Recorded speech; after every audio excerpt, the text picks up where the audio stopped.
My name is Dr. Susan K. Williams. I'm Chief Executive of the Royal School of Needlework. The role of the Royal School of Needlework in the Coronation was amazing because we ended up making 9 pieces, or making and conserving 9 pieces for the Coronation. So perhaps it's easiest if I kind of take them through in the order that they were used in the ceremony. So we began by conserving the King's robe of state, the red train that he wore to enter the Abbey. And this had been used in 1937 and it needed a little bit of TLC. So we were happy to bring those skills from our professional embroiderers. So the second pieces that we worked were the cipher chairs. These were the chairs that the King and Queen sat in for the first part of the ceremony.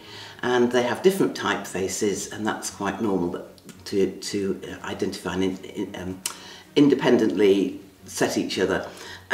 So then the next piece, the piece that the public really saw, was the anointing screen.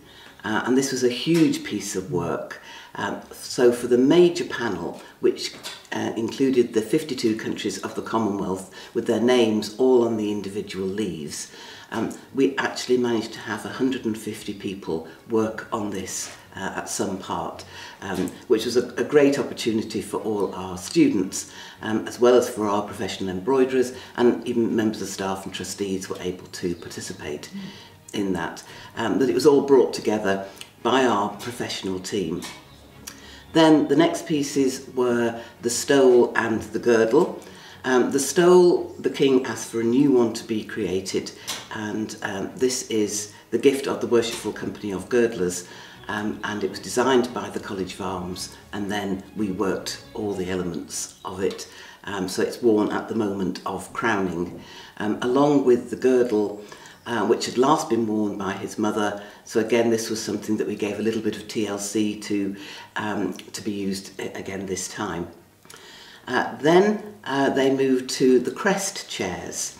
And here, this is perhaps something a little bit more unusual because we actually cut out our own work from 1937 for the King's crest, because the King's crest doesn't change. So we could reuse the one that we worked in 1937. But of course, each Queen has her own lineage. So we then worked 2 crests, because in fact the crests are on the front and the back of that chair.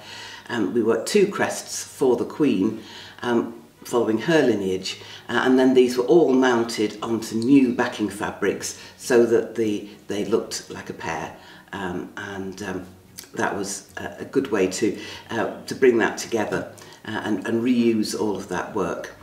And then the final piece we worked was the Queen's robe of estate. And this is the train that she wears at the end of the ceremony as she leaves the Abbey. And this is the one which in many ways meant the most to the RSN, because we worked the robe of estate for Queen Elizabeth II and also for Queen Elizabeth, the Queen Mother, in 1937. And again, in each case we designed as well as made the pieces. And the design this time, the Queen asked us to include the 4 flowers of the United Kingdom, but also to think about other flowers, and our team was able to research flowers that meant a great deal to the royal family, and also included the King's love of biodiversity and organic gardening in all of those elements. So we had a whole range of flowers, including wildflowers, and something that's common to embroidery, but perhaps not to coronation regalia, we included insects on the train as well. So it had dragonflies, butterflies, bees as pollinators, it had ladybirds, caterpillars, even a snail, just to represent that whole biodiversity world. And this was worked on by a team of people, because we have 2 hallmarks at the RSN, and if something is needed in a rush or to a deadline, we say never a seat shall go cold.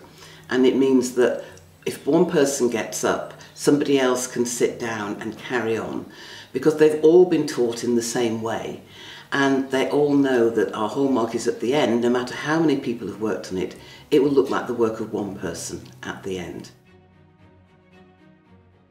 So for me there were two memorable moments because we'd worked on so many pieces. And the first was here at the RSN when the King and Queen came to have a look at our work in progress, and we showed them the Queen's robe of estate.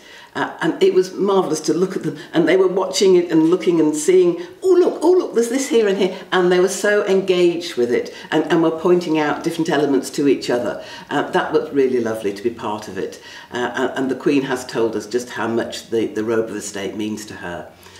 And then on the day itself, during the ceremony, I think that the most significant part was when the anointing screen was brought out.